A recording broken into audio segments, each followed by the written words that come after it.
Yes class, a very good morning to all of you. कैसे हैं आप सभी। हमने स्टार्ट की थी अपने यूजीसी नेट पेपर 2 कॉमर्स के लास्ट 5 ईयर के क्वेश्चन बैंक की सीरीज, जिसमें लास्ट पेपर हमने जो स्टार्ट किया था वो एग्जाम आपका 27 जून 2025 को कंडक्ट हुआ था। आज इसी पेपर का हम पार्ट बी करने वाले हैं। पार्ट ए के अंदर हमने 35 क्वेश्चन कवर किए थे। नेक्स्ट आज पार्ट बी के अंदर हम आगे के क्वेश्चन कवर करेंगे। थोड़ा सा छोटा सा मेरा ये इंट्रोडक्शन, मैंने अपना यूजीसी नेट क्लियर किया है commerce and management both subjects में, and I am double masters. चलिए स्टार्ट करते हैं अपने आज के क्वेश्चन पे। ये लास्ट क्वेश्चन मैंने आपको होमवर्क में दिया था मैट्रिक्स स्ट्रक्चर का। किस किस बच्चे को ये क्वेश्चन समझ में आया। देखो, matrix structure, there are different type of organization structure. अलग अलग तरीके के आपके ऑर्गेनाइजेशन स्ट्रक्चर होते हैं। The matrix structure is a type of organization structure. Matrix structure के अंदर होता क्या है? It is a combination of two structure, that is product structure and the functional structure. Product structure and the functional structure. Question क्या दे रखा है? Matrix structure can be more effective by the following which of the guideline given below. मतलब कि guide, ये जो points दे रखे हैं इसमें से मैट्रिक्स स्ट्रक्चर का कौन सा पॉइंट है, कौन कौन से ऐसे तरीके हैं जिसकी हेल्प से हम मैट्रिक्स स्ट्रक्चर को ज्यादा इफेक्टिव बना सकते हैं। तो आप कह सकते हो मैट्रिक्स स्ट्रक्चर की एडवांटेजेस पूछ रखी हैं आपसे। मैट्रिक्स स्ट्रक्चर की एडवांटेजेस पूछ रखे हैं। चलिए वन बाय वन करते हैं। First is collective learning and coordination, integration of skill, obtaining the stream of technology. Collecting, learning, coordination, integration. क्या आपको ये चीजें ज्यादा टीम वर्क की तरफ नजर नहीं आ रही? टीम वर्क, टीम वर्क का आपका प्रिंसिपल है that is aspired D crop, जो आपका मैट्रिक्स स्ट्रक्चर काफी हद तक फॉलो करता है। बट इसी से रिलेटेड एक आपने प्रिंसिपल पढ़ा होगा, unity of command. Unity of command, unity of command principle क्या बोलता है कि आपकी जो ऑर्गेनाइजेशन है उन सबको एक ही डायरेक्शन के लिए कमांड दी जाएगी। उन सबको एक ही डायरेक्शन के लिए कमांड दी जाएगी। रिलेटेड, इसी से रिलेटेड एक प्रिंसिपल और आता है that is unity of direction. Unity of direction. Unity of command में तो ये बोला जाता है कि मुझे एक सबऑर्डिनेट को एक ही सुपीरियर से कमांड मिलेगी। मतलब एक जूनियर पर्सन को लीड करने वाला एक ही उसका बॉस होगा, अलग अलग एक से ज्यादा बॉस नहीं होगा। बट जब मैं मैट्रिक्स स्ट्रक्चर की बात करती हूँ तो unity of command principle follow नहीं होता है, because it is a combination of product and functional. दोनों के अपने अपने हेड होंगे, तो जो सबऑर्डिनेट है उसको लीड करने वाले दो बॉस बन जाएंगे। Even this is also the previous year question कि मैट्रिक्स ऑर्गेनाइजेशन स्ट्रक्चर के अंदर कौन सा प्रिंसिपल जो है वो फॉलो नहीं होता, that is unity of command. तो ऑप्शन 1 आपका यहाँ गलत हो जाएगा। उसमें कोऑर्डिनेशन या इंटीग्रेशन, यूनिटी सॉरी कोऑर्डिनेशन और इंटीग्रेशन देखने को नहीं मिलती है आपको मैट्रिक्स स्ट्रक्चर में। समझ में आया? मैट्रिक्स स्ट्रक्चर के अंदर आपको बहुत अच्छे से कोऑर्डिनेशन इंटीग्रेशन देखने को नहीं मिलती है। नेक्स्ट आ जाओ, define the objective and project of task. हाँ, मुझे ऑब्जेक्टिव और प्रोजेक्ट ऑफ टास्क को बहुत अच्छे से डिफाइन किया जाता है। जो भी रोल है, अथॉरिटी है, रिस्पॉन्सिबिलिटी है मैनेजर की और उसके टीम मेंबर की, वो डिफाइन होती है। बिल्कुल, ये भी सही बात है। एंश्योर करेंगे कि influence is based on the knowledge information. ये पॉइंट बहुत बढ़िया ध्यान रखना। जो इन्फ्लुएंस है, जो एक तरीके से अफेक्ट पड़ेगा, वो अफेक्ट आएगा या रिजल्ट आएगा कि सामने वाले की नॉलेज कितनी है। यू नहीं कि वो रैंक में हायर है या लोअर है, नहीं। एक लीडर जब बनता है जब उसके पास नॉलेज होती है, इंफॉर्मेशन होती है। समझ में आया? तो इट एंश्योर कि इन्फ्लुएंस आपकी नॉलेज का, आपकी इंफॉर्मेशन का पड़े, ना कि आपकी रैंक का। And there is a balance approach of functional and the project manager. तो सिर्फ हमें ऑप्शन नंबर ए को एलिमिनेट करना था और यहाँ हमारा correct answer option number C निकल कर आ जाएगा। क्या समझ में आया ये वाला क्वेश्चन सभी को? अच्छा क्वेश्चन था। मैट्रिक्स ऑर्गेनाइजेशन स्ट्रक्चर, 3 पॉइंट सबसे मेन यहाँ आपको याद रखने हैं।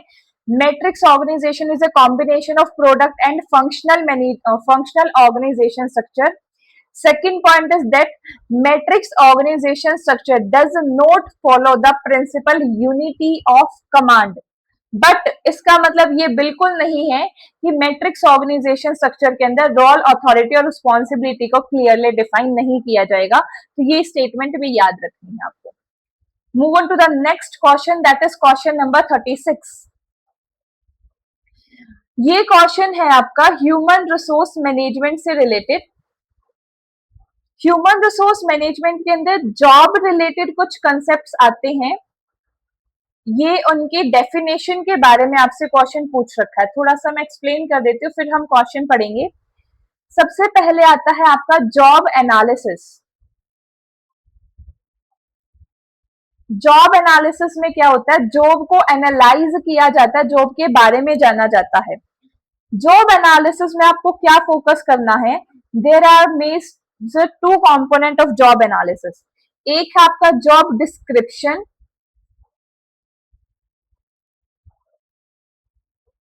और एक है आपका जॉब स्पेसिफिकेशन। एक है जॉब डिस्क्रिप्शन और एक है जॉब स्पेसिफिकेशन। अगर हम बात करते हैं जॉब डिस्क्रिप्शन की, जॉब डिस्क्रिप्शन जो है वो डिस्क्राइब करता है जॉब को, डिस्क्राइब करता है जॉब को। मैम क्या मतलब है इसका? आपको जॉब के अंदर रोल क्या होगा, आपकी रिस्पॉन्सिबिलिटी क्या होगी, आपका टाइम पीरियड क्या होगा, आपकी वर्किंग लोकेशन क्या होगी, वर्किंग हावर क्या होंगे, जॉब के बारे में जो सारी इंफॉर्मेशन दी जाती है, दैट इज जॉब डिस्क्रिप्शन। अगर हम बात करते हैं जॉब स्पेसिफिकेशन की, तो जॉब स्पेसिफिकेशन के अंदर डिस्क्राइब किया जाता है जॉब करने वाले पर्सन के बारे में, जिसको जॉब करनी है, जिसको जॉब चाहिए, उसकी नॉलेज क्या है, उसकी क्वालिफिकेशन क्या है, उसकी स्किल क्या है, उसका एक्सपीरियंस क्या है। This is the job specification. Got it? वहीं पे एक चीज और आती है that is known as job design. Job design, job design के भी आपके फर्दर कंपोनेंट होते हैं। First is job enlargement, job enlargement and the second is job enrichment. Job enlargement and job enrichment. Job enlargement क्या होता है? Job को large करना, सेम पोजीशन पे रहते हुए सेम टाइप का वर्क, सेम टाइम पीरियड के लिए कि आपको इतने घंटे के अंदर ही ये काम कंप्लीट करना है, जो आपका काम है उसको इंक्रीज कर दिया जाता है। मतलब कि ना तो आपका यहाँ पे कोई प्रमोशन हो रहा है, ना यहाँ पे आपको कोई ओवर टाइम दिया जा रहा है। पहले अगर 1 घंटे के अंदर आपको 100 कॉल की रिपोर्ट देनी होती थी, अब आपको उसी 1 घंटे के अंदर 120 कॉल की रिपोर्ट देनी है। तो दिस इज जॉब एनलार्जमेंट। ना कोई प्रमोशन किया, ना कोई ओवर टाइम किया, ना कोई काम में चेंज किया, काम भी वही है 100 कॉल का। लेकिन जब मैं एनरिचमेंट की बात करती हूँ, एनरिचमेंट के अंदर क्या होता है? आपको जो वर्क है उस वर्क को चेंज किया जाता है। मतलब आपको कोई ऐसा काम दे दिया जाता है जिसमें अगर आप नॉलेज एंड एक्सपीरियंस लेंगे तो फ्यूचर में आपको बेटर अपॉर्चुनिटी मिल सकती है। देयर में बी पॉसिबल चांसेस कि आपको प्रमोशन दिया जाए, देयर में बी पॉसिबल चांसेस कि आपकी सैलरी हाइक हो भी सकता है, नहीं भी हो सकता, ये याद रखना। बट एनरिचमेंट और एनलार्जमेंट में सबसे बड़ा मेजर चेंज क्या है? एनलार्जमेंट के अंदर वही काम दिया जाता है लेकिन ज्यादा दिया जाता है, काम वही होगा लेकिन ज्यादा काम।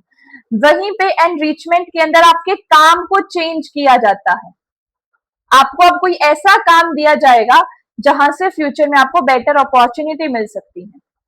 समझ में आया? अब आ जाओ इस क्वेश्चन पे। A list of job human requirement, उसकी क्या क्या एजुकेशन है, क्या स्किल है, क्या पर्सनैलिटी है। Human requirement, A list of job के किस किस तरीके के ह्यूमन की हमें रिक्वायरमेंट है, तो दैट इज जॉब स्पेसिफिकेशन। हमने अभी देखा specification describe about the specific person, किस टाइप का पर्सन चाहिए। नेक्स्ट देखो, a list of job duty responsibility reporting relationship working condition superior responsibility.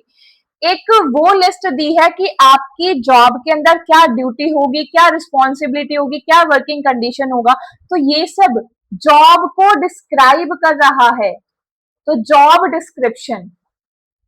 Clear? Next देखो, assign work additional same level, additional level पे sorry same level पे additional work आपको दे दिया गया है, सेम लेवल पे एडिशनल वर्क आपको दिया गया है, सेम लेवल है तो एनलार्जमेंट। और एडिशनल वर्क आपको ऐसा दिया गया जो फ्यूचर में आपकी अपॉर्चुनिटीज को इंक्रीज कर सकता है, आपको ग्रोथ दी गई है, तो दैट इज एनरिचमेंट। क्या ये वाला क्वेश्चन सभी को बिल्कुल एकदम क्रिस्टल क्लियर हो गया? क्या ये सबको समझ में आया? आगे चले, चलो move on to the next question. This question is based on the accounting standard, Indian accounting standard पे ये क्वेश्चन आपका बेस है।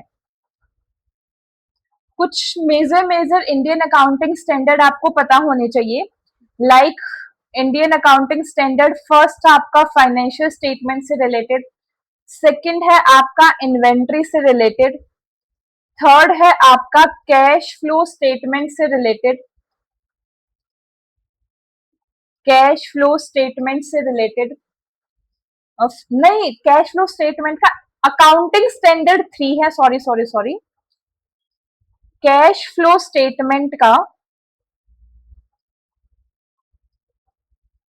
अकाउंटिंग स्टैंडर्ड 3 है और कैश फ्लो स्टेटमेंट का इंडियन अकाउंटिंग स्टैंडर्ड 7 है। इंडियन अकाउंटिंग स्टैंडर्ड 7 है भाई, ये ध्यान रखना। इंडियन अकाउंटिंग स्टैंडर्ड 12, इंडियस 12 आपका इनकम टैक्स का है, इनकम टैक्स का है। इन इंडियस 16 आपका प्रॉपर्टी प्लांट इक्विपमेंट का है।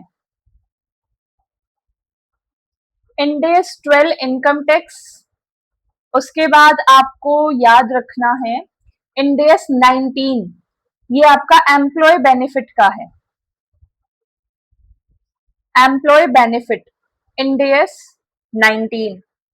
और Ind AS 103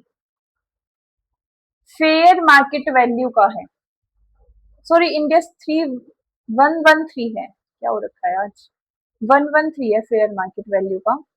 Indians 113 fair market value और इंडियस 103 बिजनेस कॉम्बिनेशन और 109 है आपका फाइनेंशियल इंस्ट्रूमेंट का, फाइनेंशियल इंस्ट्रूमेंट का। क्लियर? ये याद रखना भाई। Move on to the next question. Symbol item rituals and value are manifestation of, symbol icon ritual value belief ये सब किसके अंदर आता है? ये सब आपके कल्चर का पार्ट बनता है। फॉर एग्जाम्पल अगर मैं इंडिया की बात करता हूं, इंडिया के अंदर जो आपका कल्चर है मैरिज कल्चर की अगर मैं स्पेसिफिकली बात करूं तो इंडिया के मैरिज कल्चर के अंदर मैरिज के टाइम पे वाइट कलर के कपड़ों को अवॉइड किया जाता है। वहीं पे वेस्टर्न मैरिज सिस्टम के अंदर मैरिज के टाइम पीरियड पे वाइट क्लोथ ही वियर किए जाते हैं because it's show peace. And Indian के अंदर रेड कलर को वियर किया जाता है जो लव का सिंबल होता है। Then different culture have their different belief, different values, different symbols, different icons. तो these are all about the culture. अलग अलग कल्चर में अलग अलग चीजों को फॉलो किया जाता है। Move on to the next question, that is question number 39। Component commonly present in report, research report से रिलेटेड आपका ये क्वेश्चन है। ये कुछ कंपोनेंट दे रखे हैं, ये उसका कंटेंट दे रखा है कि प्रीफैक्टरी इंफॉर्मेशन आपको कहां पे मिलेगी, इंट्रोडक्शन की इंफॉर्मेशन आपको कहां पे मिलेगी, मेन रिसर्च बॉडी कहां पे मिलेगी, एंड सप्लीमेंट्री यानी एडिशनल इंफॉर्मेशन कहां मिलेगी। देखो एडिशनल इंफॉर्मेशन तो आपको ग्लोसरी के अंदर मिलती है। For example additional information like अगर आपने अपनी रिसर्च राइटिंग के अंदर कोई डिफिकल्ट वर्ड को यूज किया है तो उस वर्ड का मीनिंग या हम कह सकते हैं डेफिनेशन, मीनिंग या हम कह सकते हैं डेफिनेशन, वो आपको ग्लोसरी के अंदर दी जाती है। That is the additional information we call the supplementary information. उसके बाद है प्रीफैक्टरी इंफॉर्मेशन। प्रीफैक्टरी इंफॉर्मेशन एक तरीके से प्राइमरी इंफॉर्मेशन। इनिशियल लेवल पे आप क्या देते हो, एग्जीक्यूटिव समरी देते हो। पूरी की पूरी रिपोर्ट देने से पहले उस रिपोर्ट की एक समरी दे देना कि इस रिपोर्ट के अंदर ये चीजें हैं, दैट इज प्रीफैक्टरी इंफॉर्मेशन। उसके बाद है इंट्रोडक्टरी इंफॉर्मेशन। इंट्रोडक्टरी इंफॉर्मेशन मतलब प्रॉब्लम को डिफाइन करना, इंट्रोडक्शन स्टार्ट करना कि मेरी रिसर्च किस चीज से रिलेटेड है। एंड मेन रिसर्च बॉडी के अंदर आता है पूरा का पूरा आपका रिसर्च डिजाइन, कौन से टाइप की रिसर्च है, कौन सी सैंपल स्टैटिस्टिक्स टेक्निक आप लगाने वाले हो, कौन से टेस्ट को यूज करने वाले हो। This is all about the research design जो आपको मेन रिसर्च बॉडी के अंदर देखने को मिलेगा। क्लियर यहां तक? Next question, that is question number 40। Tariff दे रखा है और उसकी एक्सप्लेनेशन दे रखी है। टाइप ऑफ टैरिफ के बारे में आपको पता होना चाहिए, टॉपिक अच्छा है। देखो स्पेसिफिक टैरिफ, स्पेसिफिक टैरिफ का मतलब होता है एक फिक्स्ड अमाउंट ऑफ मनी कि इतना टैक्स आपका लगेगा, दैट्स इट। चाहे आप 100 रुपए का सामान भेजो, चाहे आप 1000 रुपए का भेजो, चाहे आप 1 लाख का भेजो, गवर्नमेंट ने बोल दिया अगर आप इंपोर्ट करोगे तो आपके ऊपर इतना टैक्स लगेगा। दैट इज स्पेसिफिक अमाउंट, कोई भी हो सकती है वो XYZ। This is specific tariff. But if I talk about ad valorem tariff, ad valorem tariff के अंदर क्या होता है, tax based on the value of product. आपके प्रोडक्ट की वैल्यू कितनी है उसके बेस पे आपको टैक्स देना पड़ेगा। फॉर एग्जाम्पल मुझे जो सामान भेजना है या मैंने जो सामान मंगाया है, मैंने 1000 रुपए का सामान मंगवाया है, 1000 रुपए का सामान मंगवाया तो फिक्स्ड परसेंटेज हो जाएगी कि जितनी भी आपकी कमोडिटी की वैल्यू है उसका 10% हम टैक्स लेंगे। चाहे आप सामान अब 1000 का मंगाओ, 10,000 का मंगाओ, 10 लाख का मंगाओ, जितनी भी आपके कमोडिटी की वैल्यू होगी उसका 10% हम टैक्स ले लेंगे। That is ad valorem tariff, that is ad valorem tariff. आगे आ जाओ कंपाउंड टैरिफ। नाम ही बता रहा है कंपाउंड इज अ कॉम्बिनेशन। जब स्पेसिफिक एंड एड वॉल्यूम को हम कंबाइन कर देते हैं तो ये आपका कंपाउंड टैरिफ बन जाता है। मैम ये कहां पे यूज होता है? आप सबके घर में इलेक्ट्रिसिटी बिल आता है। इलेक्ट्रिसिटी बिल के अंदर क्या होता है कि अगर आपका मीटर लगा है तो 100 रुपए तो बिल आएगा ही आएगा, प्लस एक्स्ट्रा जितनी भी यूनिट आप कंज्यूम करोगे उसका बिल आएगा। तो जो ये 100 रुपए मेरे हो गए, ये हो गए मेरे एक तरीके से स्पेसिफिक टैरिफ। वहीं पे जितनी यूनिट में यूज करूंगा, ये हो गया मेरा एक तरीके से ad valorem tariff. That is my ad valorem tariff. Clear हो गया? तो compound tariff is a combination of ad valorem and the specific tariff.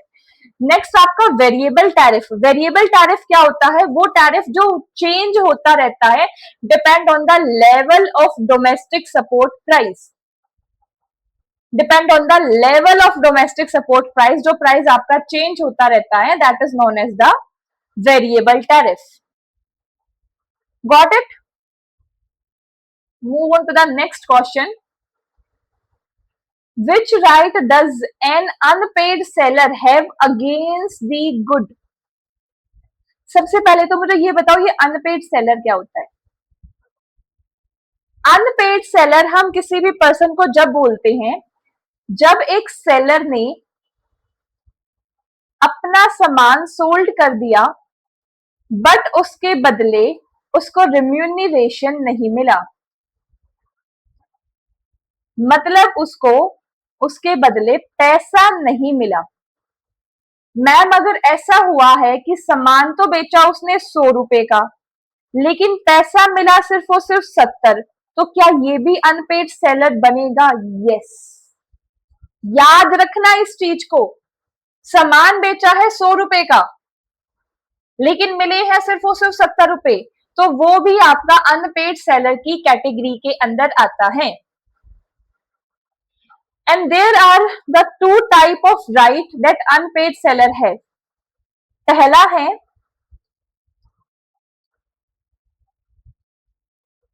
पहला राइट है आपका राइट अगेंस्ट गुड्स। गुड्स के अगेंस्ट क्या राइट होगा? And the second one is right against buyer. Buyer के अंदर अगेंस्ट क्या राइट होगा? As per the sales act 1930, unpaid seller have 3 right against goods. सबसे पहला राइट है उसका लीन का, राइट टू लीन। अगर जो सामान लेके गया है उसने अपना कोई सामान गिरवी रखा था, then unpaid seller have the right कि उसका जो सामान उसने गिरवी रखा था वो उसके ऊपर अपनी पोजेशन गेन कर सकता है। That is right to lien. Right to lien आपका सेक्शन 47 से 49 के अंदर बताया गया है। Got it? नेक्स्ट आता है आपका right to stop it in transit. Right against stop it in transit, इसको समझना थोड़ा सा इंपॉर्टेंट है ये। फॉर एग्जाम्पल, जो मेरा सेलर है ना, उस सेलर ने 1 जुलाई को ट्रक लोड करके भेज दिया बायर के पास। ये तो सेलर भेज चुका। बायर ने ये बोला था कि तेरा जो पैसा मैं दूंगा वो 2 दिन बाद दूंगा, मतलब 3 जुलाई को मैं तेरा पैसा दूंगा। बायर ने ये बोला कि 3 जुलाई को मैं तेरा पैसा दूंगा। ये तुम्हें विजिबल तो है ना? वेट,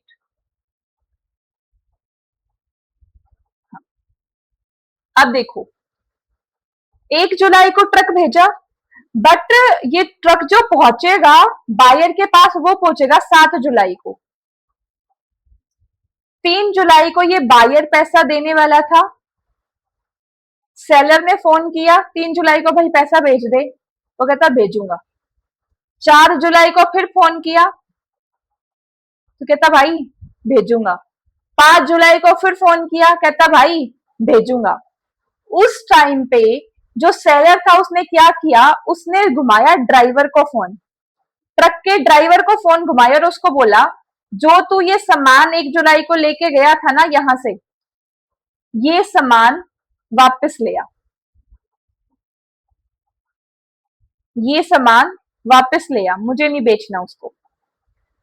तो सेलर ने यहां क्या किया, जो सामान जा चुका था उसके ऊपर अपना अगेन पोजेशन लेने के लिए गुड्स को रास्ते में ही रोक दिया। समझ में आया? And the last one is right against resale. अगर उसका कोई सामान सेलर के पास रखा है, किसका, बायर का, then seller has the right कि वो सामान दोबारा रीसेल करके अपने पैसा एक तरीके से निकाल सकता है। समझ में आया? वो अपना पैसा निकाल सकता है। तो कौन कौन से राइट्स होते हैं देखो, क्या हमने राइट टू लीन पढ़ा? यस। क्या राइट टू रीसेल पढ़ा? Yes. Right of good stopper in transit पढ़ा? Yes. Then option number A, C and D is here the correct answer. As per the sales of good act, तीन तरीके के right एक unpaid seller के पास होते हैं right against the goods. Right against the buyer कौन कौन से होते हैं? कि वो रिप्रोडक्शन कंट्रोल कर सकता है। जो ये रीऑर्गेनाइज पोजेशन ऑफ गुड है ना, ये रीऑर्गेनाइज पोजेशन ऑफ गुड, ये राइट अगेंस्ट गुड नहीं होता, ये राइट अगेंस्ट बायर होता है कि वो बायर की गुड्स के ऊपर दोबारा से अपना पोजेशन बना सकता है, क्योंकि वो गुड्स आप बेच चुके हो, वो गुड्स अब बायर की है, वो अब आपकी नहीं है। तो that's why it's right is consider as a right against buyer. Buyer की गुड पे अब आप अपना अधिकार दोबारा से जमा सकते हो। Then price of suit for price की पैसा लेने के लिए उसके ऊपर केस कर सकता है। अगर उसने कोई और भी नुकसान किया है तो डैमेजेस क्लेम कर सकता है, या फिर उसका कोई इंटरेस्ट का नुकसान हुआ है तो उसके लिए भी वो उसे शूट कर सकता है। समझ में आया? कौन कौन से हैं राइट अगेंस्ट बायर पे? एक तो यही वाला हो गया। देन है आपका शूट फॉर इंटरेस्ट, नेक्स्ट आपका शूट फॉर डैमेजेस, नेक्स्ट है आपका suit for price. Got it? ये चार तरीके के राइट्स आपके पास अगेंस्ट द बायर होते हैं एज ए अनपेड सेलर। समझ में आया? आगे चले, चलो move on to the next question. ये है आपकी टीडीएस से रिलेटेड सेक्शन। टीडीएस से रिलेटेड सेक्शन, टीडीएस के सेक्शन 192, 193 एंड 194 के अंदर बताए गए हैं। 192 है आपका सैलरी का, 193 है आपका इंटरेस्ट का, इंटरेस्ट ऑन सिक्योरिटी का, इंटरेस्ट ऑन सिक्योरिटी का। 194 के अंदर बहुत सारे हैं, 194 A B C D. 194 B है आपका लॉटरी का, क्रॉस वर्ल्ड पजल। 194 सी है आपका कॉन्ट्रैक्ट का, सी है आपका कॉन्ट्रैक्ट का। 194 आई है आपका प्रोफेशनल एंड टेक्निकल सर्विसेज का, नहीं आई नहीं, जे होता है, यस 194 जे होता है आपका प्रोफेशनल एंड टेक्निकल सर्विस का, और 194 आई होता है आपका as a income by the way of rent, income by the way of rent. And 193 मैंने बताया इंटरेस्ट ऑन सिक्योरिटीज का। टीडीएस के सारे इंपॉर्टेंट सेक्शन आप लोगों को याद होने चाहिए भाई। क्या मैं सारे इंपॉर्टेंट सेक्शन टीडीएस के लिखवा दूं? आओ लिख लो, याद हो जाएंगे। 192 सैलरी का, 193 interest on security,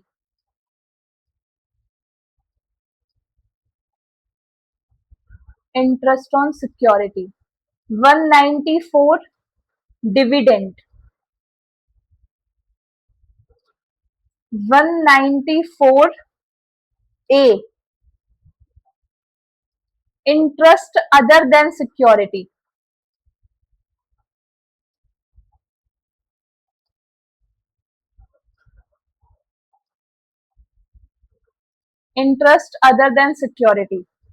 194 B lottery या puzzle game related, lottery and game, 194 B. 194 B A online game,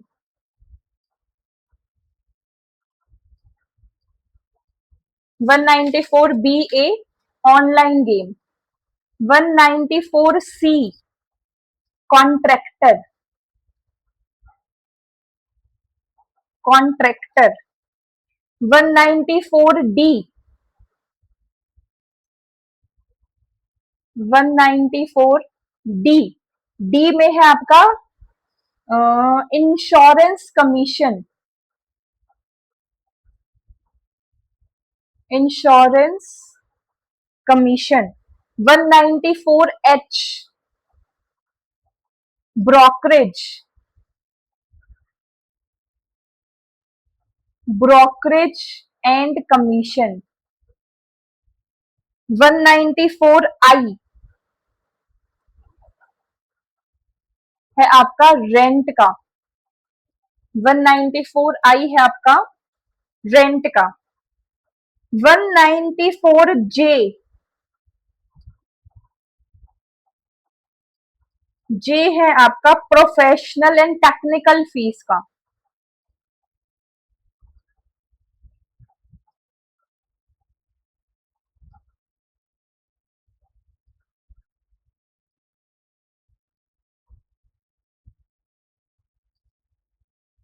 professional and technical fees का। क्लियर है सारे के सारे सेक्शन? एक और कर लो 194 पी पेंशन का।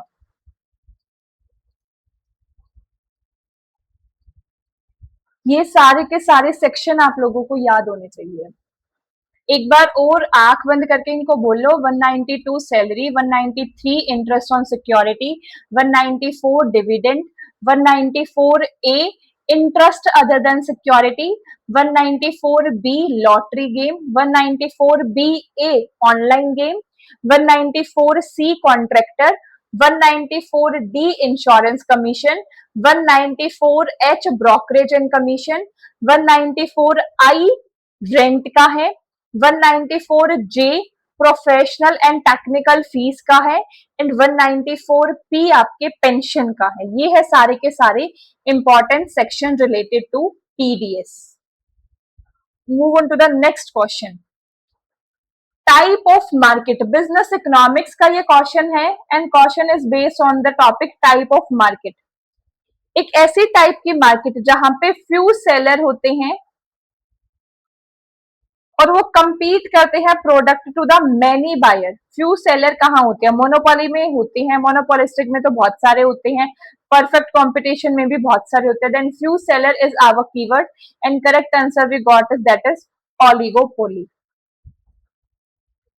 समझ में आया? Next question, question number 44। Keeping a record, wait,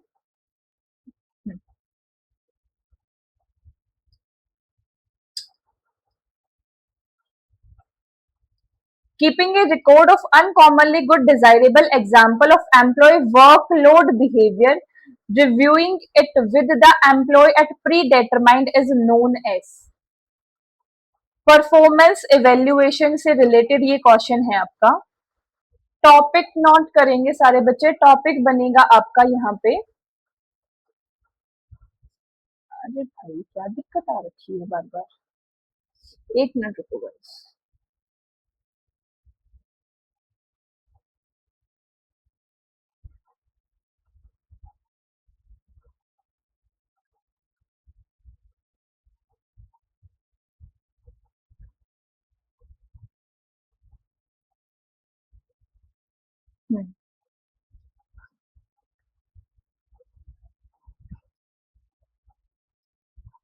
topic है आपका methods of performance appraisal.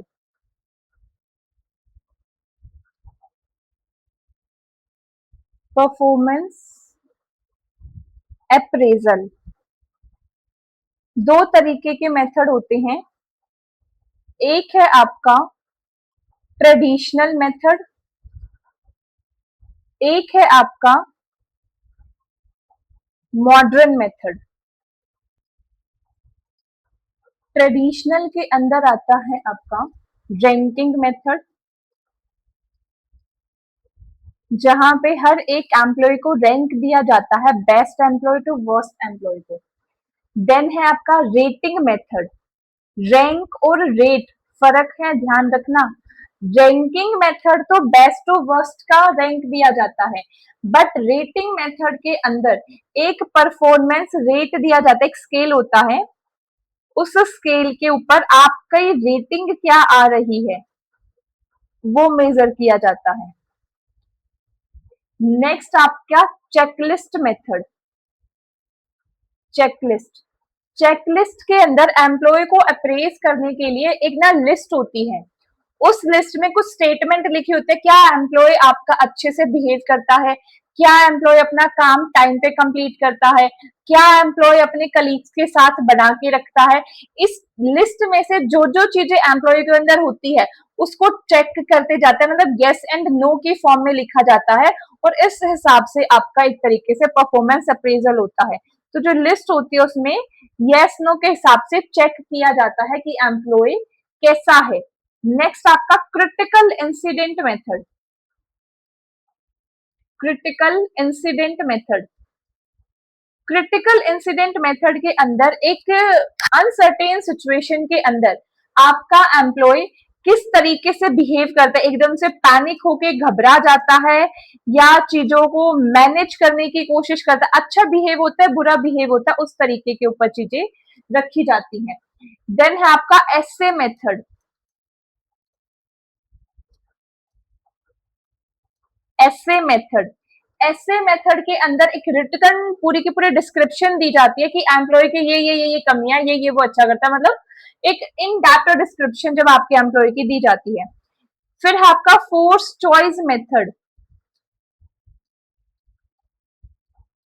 Force choice method नाम से ही बता रहा है, फोर्स चॉइस मेथड के अंदर क्या होता है, rater must choose between the statement describing the employee performance, मतलब कि जो भी परफॉर्मेंस को एक तरीके से इवेल्युएट करने वाला पर्सन होता है ना, उसको ये बोल दिया जाता है कि हर एक एम्प्लॉय को आपको इसके अंदर लेके आना है। कुछ एम्प्लॉय होंगे जो मेरे टॉप होंगे, कुछ एम्प्लॉय होंगे जिसको आपको वर्स्ट की सिचुएशन में भी दिखाना है।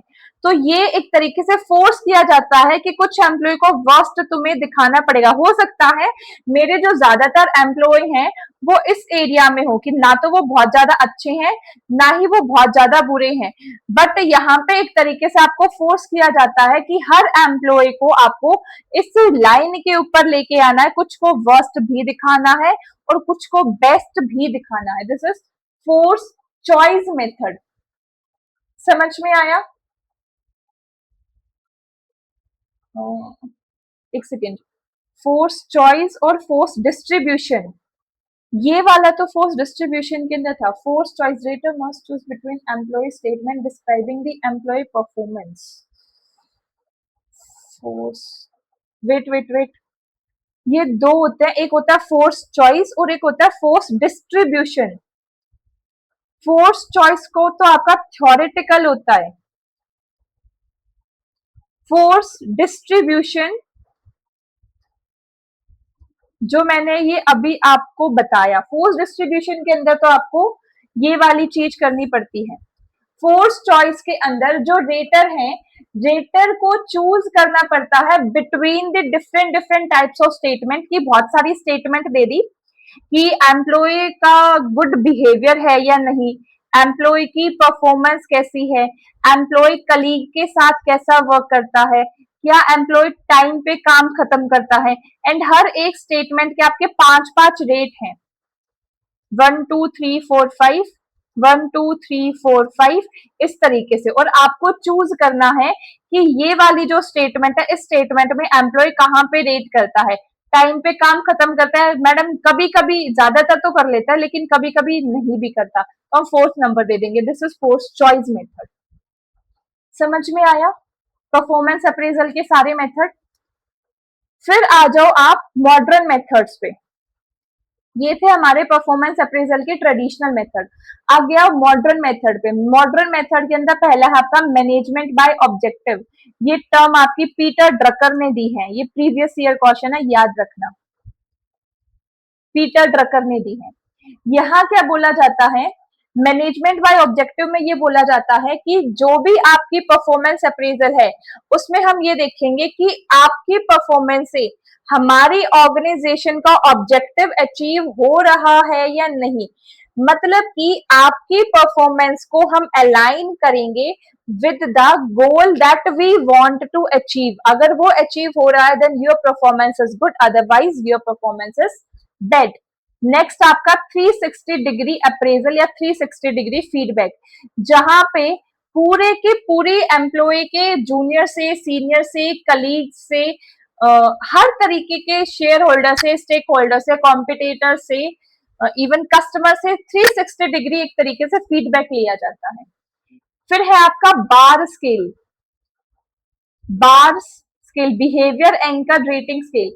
बिहेवियर एंकर रेटिंग स्केल के अंदर जो आपका एम्प्लॉय होता है उसके स्पेसिफिक बिहेवियर को हम रेट देते हैं, बिहेवियर को रेट देते हैं। फिर है आपका assessment, assessment forced by the observation of behavior across the series of selected exercise। जो भी आपकी selected exercises है उसकी assessment करना, उसके बारे में जानना कि ये वाला काम कैसे किया गया। इसमें different different types of tool भी यूज किए जाते हैं, for example in basket, work group, role playing, simulation. तो जो आपने जितने भी काम किए उन सबको एक लेवल पे असेस करना, इसे असेसमेंट साइकिल या फिर assessment method of performance appraisal. फिर cost accounting method. Cost accounting method के अंदर ये देखा जाता है आपके एम्प्लॉय के ऊपर कॉस्ट कितनी लगी है और वहां से बेनिफिट कितना मिला है। सिंपल है कॉस्ट अकाउंटिंग। फिर है आपका field review method, field review method. Field review method भी कर्ट लेविन ने दिया था, ये याद रखना। आपके एम्प्लॉय को प्रॉपर ट्रेनिंग दी गई, ट्रेनिंग के बाद एक्चुअली में उसने फील्ड में आके कैसा काम किया। अप्रेजल जब आपका किसी आउटसाइडर से लिया जाता है that is field review method. आपके कॉम्पिटिटर से या कस्टमर से जब आपका फीडबैक लिया जाता है this is known as the field review method. उसके बाद आता है पेयर्ड कंपैरिजन, साथ में self rating, pair comparison, then आपका सेल्फ रेटिंग।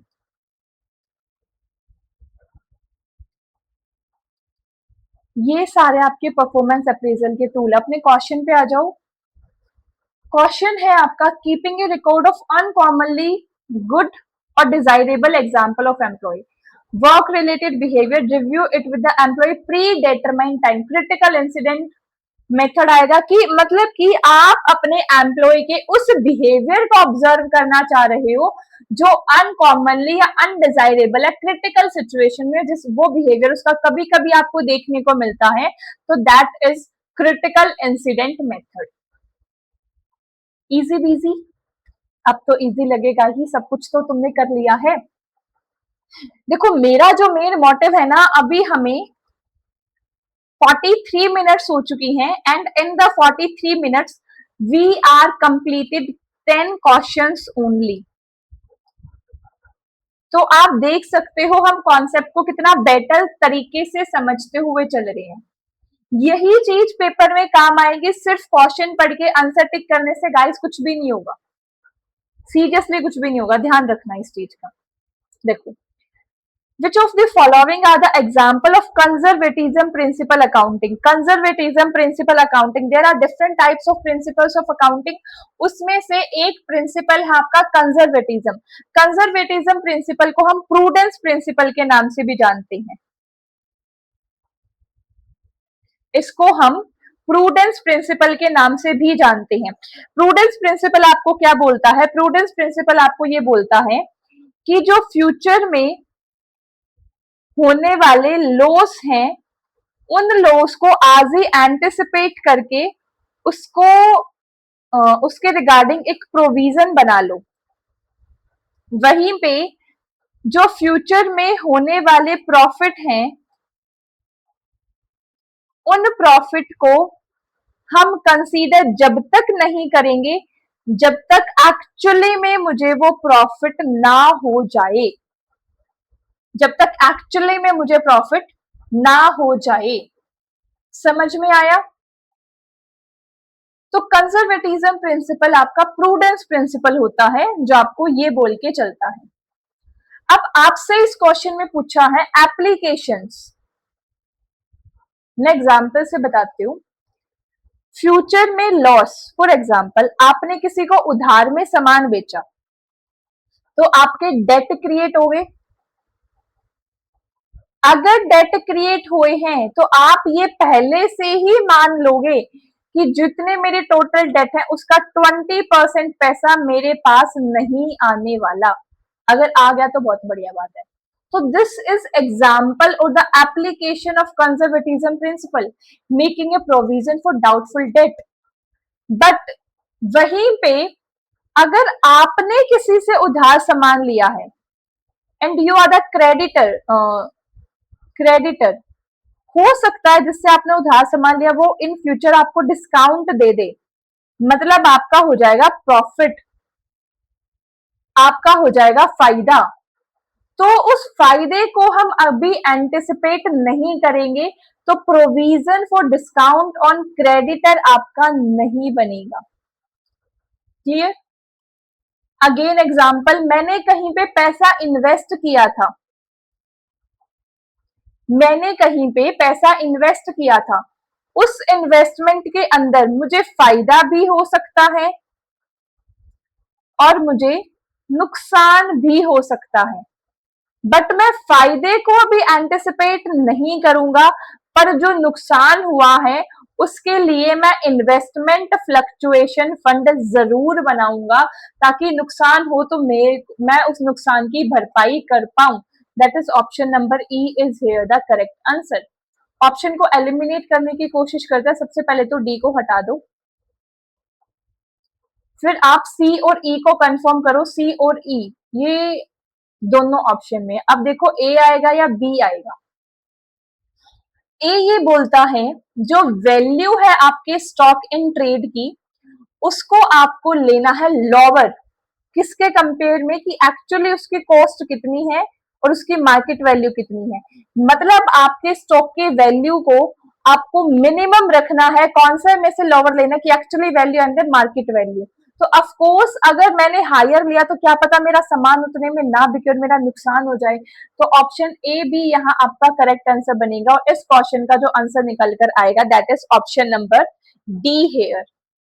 क्या तुम्हें चीजें समझ में आई? क्या तुम्हें चीजें समझ में आई? बताओ भाई, आगे चले? चलो। Arrange the following in the chronological order of their establishment. ये क्वेश्चन ना हमने किया है। क्या आपको याद है नाफ्टा के मेंबर कंट्रीज दैट इज यूएसएमसीए, जिसका आज के टाइम पे नाम है, ये क्वेश्चन इसी पेपर में आया है। क्वेश्चन नंबर भी इवन मैं आपको दिखाती हूं, मैंने जो पिछली वीडियो में कवर किया था। क्वेश्चन नंबर बनेगा आपका 12, मैं दिखाती हूँ। इसी क्लास की इसी वीडियो में हमने इस क्वेश्चन को कवर किया है। 12 ये रहा, ये क्वेश्चन था हमारा। इस क्वेश्चन के साथ ये पूरी एक्सप्लेनेशन हमने की थी।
दो तरीके से होते हैं।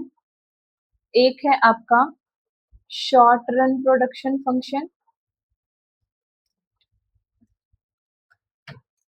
दूसरा होता है आपका long run production function. Short run production function के अंदर एटलीस्ट जो एक फैक्टर होता है,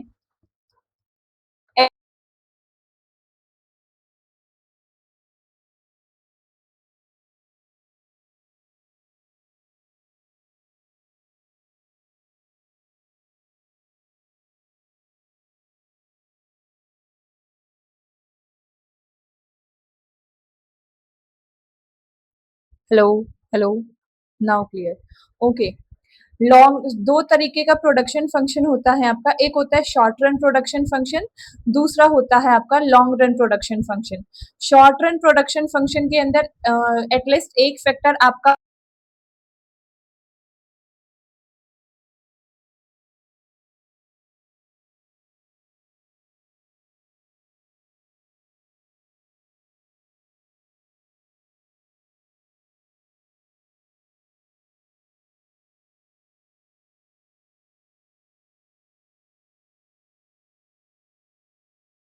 थोड़ा सा वॉइस का इशू था। Now hope so clear, again ये वॉइस इशू नहीं होगा।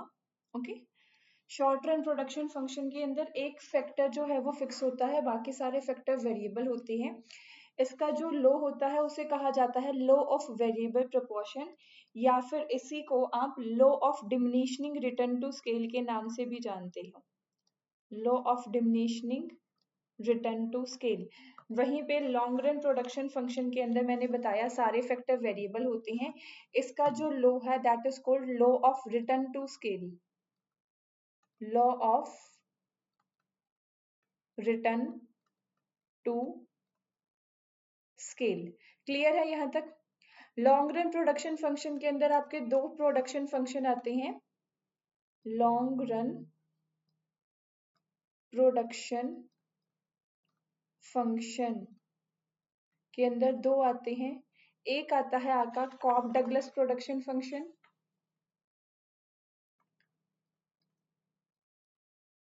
Cob Douglas production function. दूसरा आता है आपका Leontief production function,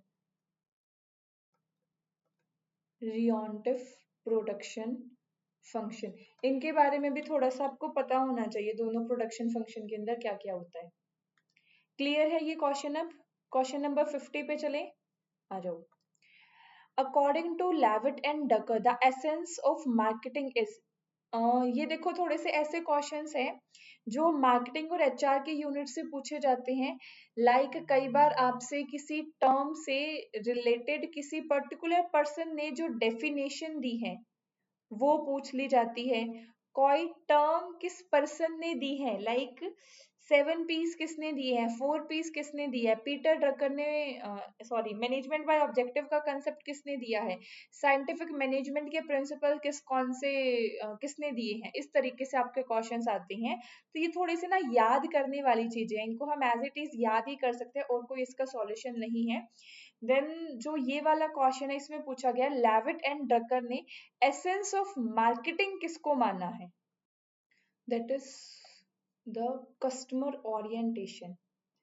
Peter Drucker ने एसेंस ऑफ मार्केट जो है वो कस्टमर को माना है, तो इसका जो करेक्ट आंसर बनेगा that is option number D. आगे आ जाओ।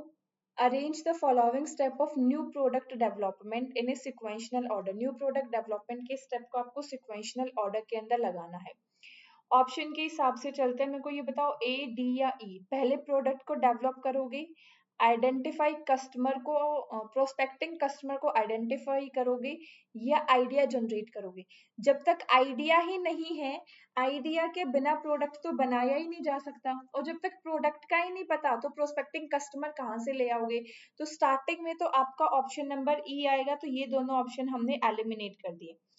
अब आ जाओ डी या ई। पहले ये देखो कि आइडेंटिफाई करोगे आप प्रोस्पेक्टिंग कस्टमर को, या फिजिबिलिटी एनालिसिस करोगे।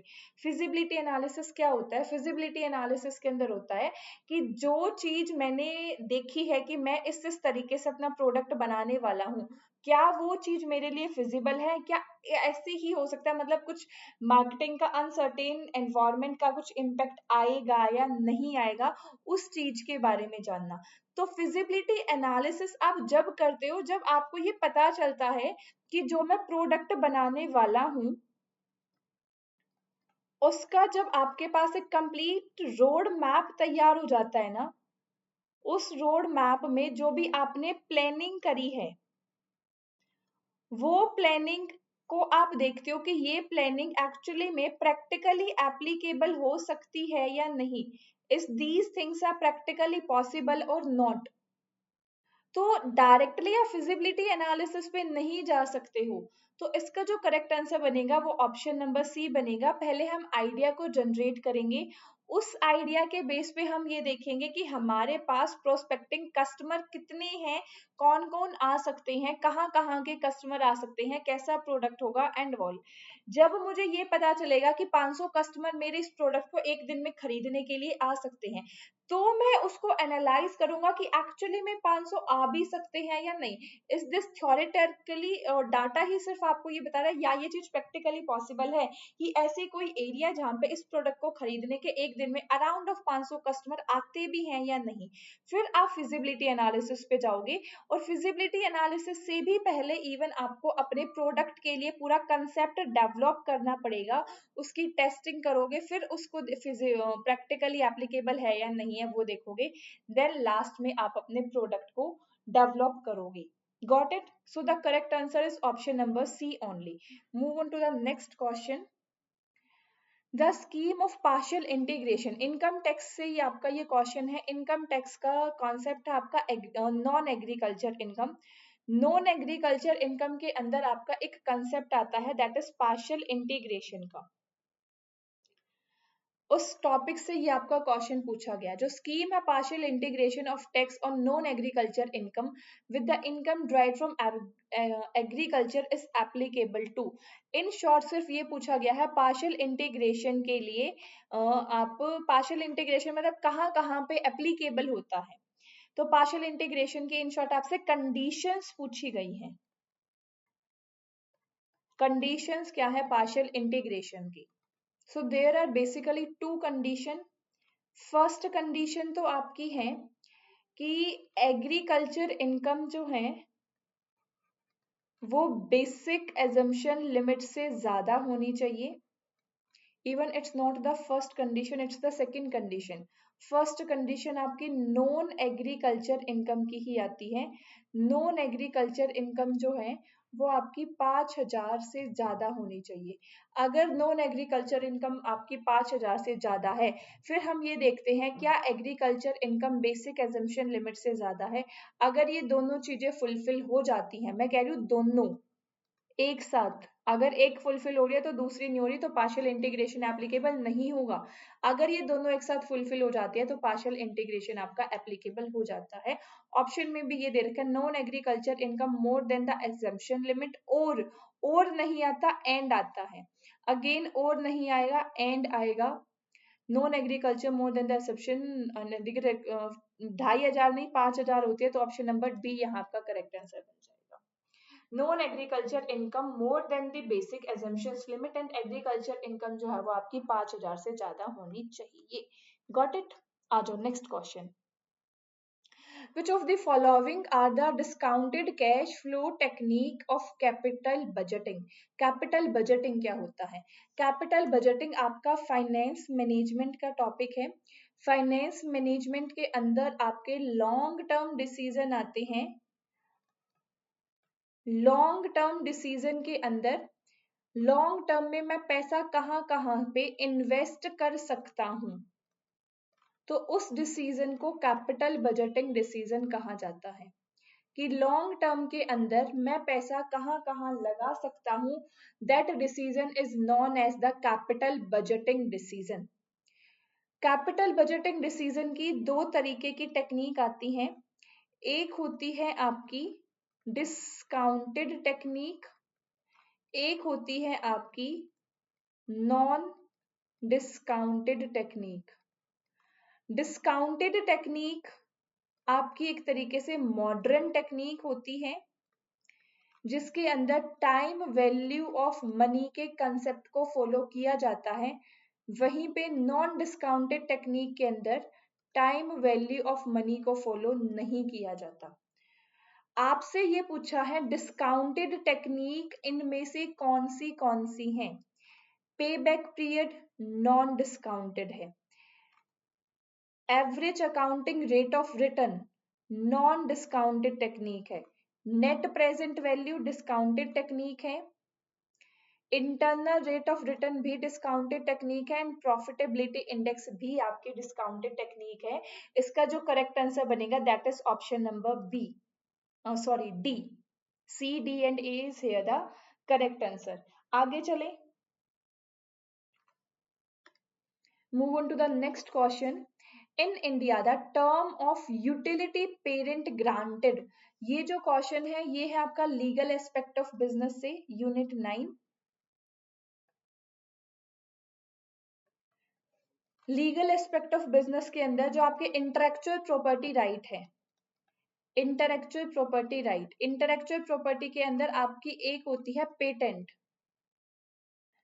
पेटेंट कितने टाइम पीरियड के लिए दिया जाता है आपसे वो पूछा गया, तो पेटेंट आपका 20 साल तक दिया जाता है।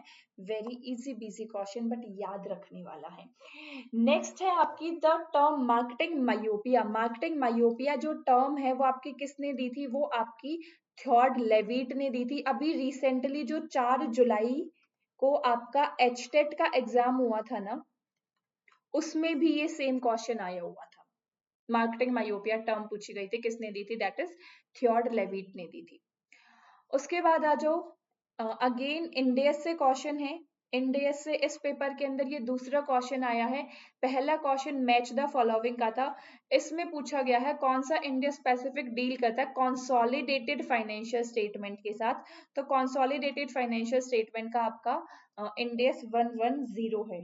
Let me check once. Yes, 110 आपका कंसोलिडेटेड फाइनेंशियल स्टेटमेंट का है। इंडेस वाली लिस्ट को याद रख लेना भाई, 2-3 बार पढ़ लेना, याद हो जाएंगी चीजें। आगे आ जाओ, arrange the following theory of international trade in chronological order. ये सारी आपके इंटरनेशनल बिजनेस या इंटरनेशनल ट्रेड की थ्योरी है जिनको आपको क्रोनोलॉजिकल ऑर्डर में लगाना है। इंटरनेशनल ट्रेड की भी आपकी 2 तरीके की थ्योरी होती है। ट्रेडिशनल थ्योरी होती है कुछ, और कुछ आपकी मॉडर्न थ्योरी होती है। ट्रेडिशनल थ्योरी जो है वो आपकी कंट्री बेस्ड थ्योरी होती है। मॉडर्न थ्योरी आपकी फर्म बेस्ड थ्योरी होती है। क्लियर? ये जो आपको थ्योरी दे रखी है मर्केंटाइल, अगर आपको ये भी नहीं पता ना कौन सी नई और कौन सी पुरानी, आपको ईयर नहीं पता, फिर भी जिस सीक्वेंस के अंदर आप इनको पढ़ते हो ना, आप उसी सीक्वेंस में लगा दो, क्योंकि हर किताब में हर टीचर आपको पढ़ाता ही इसको उसी सीक्वेंस के अंदर है। सबसे पहले हम पढ़ते हैं मर्केंटाइलिज्म थ्योरी की। मर्केंटाइलिज्म थ्योरी के अंदर क्या बोला जाता है कि मुझे ज्यादा से ज्यादा गोल्ड को एक्यूमुलेट करना है, जिसके पास जितना ज्यादा गोल्ड सिल्वर कॉमोडिटीज होंगी उस कंट्री को उतना ही रिच कंट्री मान लिया जाएगा।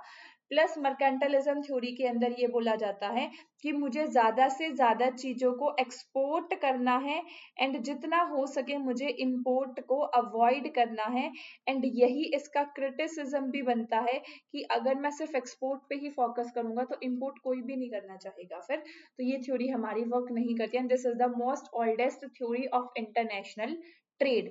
उसके बाद नेक्स्ट आपकी comparative advantage cost theory. Comparative advantage theory आपको ये बोलती है कि आपको उस चीज को एक तरीके से एक्सपोर्ट करना है जिसमें दूसरे कंपनीज के केस में आपको एक बेटर एडवांटेज मिलती है। For example there are the 2 product X and product Y. अब प्रोडक्ट एक्स और प्रोडक्ट वाई के कंपेयर में, फॉर एग्जाम्पल आप दोनों ही प्रोडक्ट दूसरी कंट्री के कंपेयर में, ध्यान देना यहाँ पे, दूसरी कंट्री है, एक कंट्री है हमारी इंडिया, एक कंट्री है मेरी यूएसए। दोनों ही प्रोडक्ट इंडिया जो है वो यूएसए के कंपेयर में सस्ता बनाता है। यानी कि दोनों ही प्रोडक्ट के अंदर मेरी एफिशिएंसी और इफेक्टिवनेस मेरे को देखने को मिलती है। चीप प्रोडक्ट यूएसए के कंपेयर में दोनों ही मेरे को सस्ते, इंडिया जो है वो सस्ता प्रोड्यूस कर पाता है कुछ उसकी वैल्यूज के हिसाब से, उसके पास कुछ ग्रेटर एडवांटेज है। अब मुझे ये बोला गया है कि आपको उस प्रोडक्ट को तो एक्सपोर्ट करना है जिसमें इन दोनों प्रोडक्ट में से जिसमें आपको ज्यादा फायदा मिलता है। अगर एक कंट्री एक्स को सस्ता बनाती है, एक वाई को सस्ता बनाती है, तो जो जिसको सस्ता बनाती है उसको प्रोड्यूस करो और जो दूसरा प्रोडक्ट है उसको इंपोर्ट कर लो, हम ऐसे कह सकते हैं। बट क्वेश्चन वहां अराइज होता है जहां पे मैं एज ए इंडिया कंट्री दोनों ही प्रोडक्ट में यूएसए के कंपेयर में सस्ता बनाती हूँ, तो अब मैं कौन सा प्रोडक्ट बनाऊं? तो आप वो प्रोडक्ट बनाओ जो दोनों प्रोडक्ट के कंपेयर में आप सस्ता बना सकते हो। सस्ता मीन्स अच्छा भी। समझ में आया? तो ये है आपकी कंपेरेटिव एडवांटेज थ्योरी, इसको कंपेरेटिव कॉस्ट एडवांटेज थ्योरी के नाम से भी जाना जाता है। फिर है आपकी product life cycle theory. Product life cycle Raymond Vernon ने दी है। कंपेरेटिव कॉस्ट थ्योरी आपकी डेविड रिचार्डो ने दी है। Product life cycle theory Raymond Vernon, उसने ये बोला है हर कंट्री के अंदर जो प्रोडक्ट है वो एक लाइफ साइकिल के हिसाब से चलता है। अगर एक कंट्री के अंदर मेरा प्रोडक्ट मैच्योरिटी पे पहुंच चुका है ना, then it's time to shift on the another country. ये बोला गया है प्रोडक्ट लाइफ साइकिल थ्योरी के अंदर। And the last one is Heckscher Ohlin theory. Heckscher Ohlin theory के अंदर आपको ये बताया गया है कि जो प्रोडक्ट प्रोड्यूस करने के लिए रिसोर्सेज आपके पास ज्यादा अवेलेबल हैं, वो प्रोडक्ट आप प्रोड्यूस करो। आप ये मत देखो आप कौन सा सस्ता कौन सा महंगा बना रहे हो। उस प्रोडक्ट को, जो भी प्रोडक्ट आप प्रोड्यूस करते हो, उस प्रोडक्ट को बनाने के लिए जो रिसोर्सेज यूज होते हैं, क्या वो रिसोर्सेज आपके पास एक ज्यादा क्वांटिटी में अवेलेबल है? आप कहोगे यस, तो आप उन रिसोर्सेज का यूज करो और फिर अपने प्रोडक्ट को बनाओ। अगर उस प्रोडक्ट से बनने वाले रिसोर्सेज तुम्हारे पास कम अवेलेबल है, तो उसको तुम इंपोर्ट कर लो बनाने की बजाय और अपने रिसोर्सेज को सेव करके रखो। समझ में आई चीज? तो सबसे पहली थ्योरी आपकी मर्केंटलिज्म थ्योरी आई थी। Second comparative cost advantage theory आई थी। थर्ड आपकी हेक्सचर ओलिन आई थी। एंड लास्ट में आपकी प्रोडक्ट लाइफ साइकिल थ्योरी आई थी। हेक्सचर ओलिन थ्योरी का एक आपका पैराडॉक्स भी था जिसको लियोंटिफ पैराडॉक्स कहा जाता है, जिसके अंदर यूएसए की स्टडी करी गई थी और उसमें ये चीज आपको उल्टी देखने को मिली थी। इसको हम कभी डिटेल में आगे क्वेश्चन आएगा तब स्टडी करेंगे। Now it's time move on to the next question. Question है आपका कैश फ्लो स्टेटमेंट से related. Cash flow statement, there are the three activity in the cash flow: operating activity, financial activity and the investing activity. आपसे question पूछा है operating activity से। ये आपको कुछ डाटा दिया है, इस डाटा के अंदर आपको नेट कैश बताना है जो ऑपरेटिंग एक्टिविटी से आपको एक तरीके से निकल सकता है। तो ऑपरेटिंग एक्टिविटी को ये डाटा दिया और उसको आपको कैलकुलेट करके बताना है। सबसे पहले क्या आता है? सबसे पहले तो मैं प्रॉफिट एंड लॉस अकाउंट से net profit before interest and tax ले लेता हूं, जो मेरे को दे रखा है 5,90,000। अब इसके अंदर अगर मेरा कोई नॉन प्रॉफिट खर्चा हुआ है, या नॉन प्रॉफिट नहीं, सॉरी, नॉन कैश आइटम को मैं प्लस या माइनस करता हूं। अगर कोई मेरा खर्चा नहीं हुआ है, नॉन कैश आइटम है और वो मैंने ऐसे खर्चा दिखा दिया था, तो उसको मैं एड बैक करूंगा and the vice versa. For example depreciation, depreciation को मैं अपना खर्चा दिखाता हूं बट एक्चुअली में डेप्रीसिएशन मेरी जेब से नहीं जाता, मेरा खर्चा नहीं होता है। तो डेप्रीसिएशन की जो ये अमाउंट है, मैं अगेन इसको एड बैक करूंगा, दैट इज 4,30,000। यहां मेरा नेट प्रॉफिट निकल कर आ जाएगा फिर 9, 10, 11, 12, ये आ जाएगा आपका 10,20,000। यहां तक क्लियर? उसके बाद करंट एसेट्स के अंदर या करंट लाइबिलिटी के अंदर जो भी चेंजेस आते हैं मैं उसको ऐड करती हूँ या माइनस करती हूँ। करंट एसेट के साथ यहाँ पे आपका नेगेटिव रिलेशन होता है और करंट लाइबिलिटी के साथ आपका पॉजिटिव रिलेशन होता है। फॉर एग्जाम्पल, अगर मेरी करंट एसेट डिक्रीज हो रही है, अगर डिक्रीज होगी करंट एसेट तो मैं उसको प्लस करूंगा, और वहीं पे मेरी करंट लाइबिलिटी डिक्रीज होगी, डिक्रीज है तो मैं इसको माइनस करूंगा। ये है मेरी 85,000, पहले आ गई आपकी 10,50,000, 10,50,000 में से मैं माइनस करूंगा 85,000, यहाँ आपकी अमाउंट निकल कर आएगी 9,65,000। अब ये 9,65,000 के अंदर मैं टैक्स को सब्ट्रैक्ट करूंगा और जो मेरा करेक्ट आंसर निकल कर आ जाएगा दैट इज 1 लाख क्या हो गया, 8,85,000, 8,85,000 रुपीज। Got it? चलो move on to the next question. Arrange the following step of multinational capital budgeting in the correct order. इन सारे स्टेप्स को आपको एक तरीके से करेक्ट ऑर्डर में लगाना है। ये सारे स्टेप आपके कैपिटल बजटिंग से रिलेटेड है। जब भी मुझे कैपिटल बजटिंग, मैंने अभी बताया लॉन्ग टर्म के लिए कहीं पे पैसे को इन्वेस्ट करना, आपको ये स्टेप दिया मल्टीनेशनल कैपिटल बजटिंग के। तो अगर मैं पैसा कहीं पे इन्वेस्ट करने वाला हूँ लॉन्ग टर्म के लिए, तो सबसे पहले मैं क्या करूंगा, ए बी सी या D. Net cash flow from the project, net cash flow देखूंगा, पहले तो प्रोजेक्ट को ही इवेल्युएट करूंगा, सीधा कैश फ्लो थोड़ी ना देखने लग जाऊंगा। डिटरमाइन करूंगा नेट इन्वेस्टमेंट आउटले, कि पैसा मेरा जाने कितना वाला है, ठीक है। अप्लाई करूंगा अप्रोप्रिएट इवेल्युएशन टेक्निक, पहले ही इवेल्युएट तो मैं कर ही नहीं सकता। आइडेंटिफाई करूंगा डिस्काउंट रेट, डिस्काउंट रेट तो जब आइडेंटिफाई करोगे ना, जब आपके पास कोई इन्वेस्टमेंट आउटले हो, किसके ऊपर डिस्काउंट रेट लगाओगे, जब तक कोई ये ही नहीं पता कि कितना पैसा जाने वाला है, तो डिस्काउंट रेट किस चीज के ऊपर लगाओगे, मुझे ये बताओ। तो क्या मैं कह सकती हूँ ये, या सॉरी जो क्वेश्चन होगा वो आपका सिर्फ और सिर्फ बी से स्टार्ट होगा, बी से स्टार्ट होने वाला एक ही आंसर है, शाबाश। डी से स्टार्ट हो, बी से स्टार्ट होने वाला आपका एक ही आंसर है, that is option number B. सबसे पहले हम डिटरमाइन करेंगे कि कितना इन्वेस्टमेंट हमारी लगने वाली है, जितनी इन्वेस्टमेंट लगने वाली है उसकी आज की वैल्यू क्या है, फ्यूचर में मुझे कितना मिलने वाला है वो देखेंगे। फॉर एग्जाम्पल आज मैं पैसा लगाने वाला हूं 10,000, मुझे इस 10,000 के बदले 4 साल बाद कंपनी देने वाली है 18,000। अगर मैं डायरेक्टली देखूं तो मुझे 8,000 का फायदा हो रहा है, बट ये 18,000 की आज की प्रेजेंट वैल्यू क्या है, मैं ये कैलकुलेट करूंगा। आज की प्रेजेंट वैल्यू फॉर एग्जांपल इसकी बन गई आपकी 12,000, तो मैं ये देखूंगा 10,000 में लगाने वाला हूं, 12,000 मेरे को मिलने वाला, तो नेट कैश फ्लो मेरा सिर्फ और सिर्फ 2,000 रुपए का ही होगा। समझ में आया? इन्वेस्टमेंट आउटले देखा, फिर एक्चुअली में पैसा कितने मिलने वाला है वो देखा, फिर देखा कि ये 2,000 कितने परसेंट मिलने वाला है, क्या डिस्काउंट रेट मैंने लगाया है, या फिर आप इसमें ये भी कह सकते हो कि जो ये मैंने प्रेजेंट वैल्यू निकाली है, ये प्रेजेंट वैल्यू मैंने कितने परसेंट इन्फ्लेशन को एज्यूम करके निकाली है।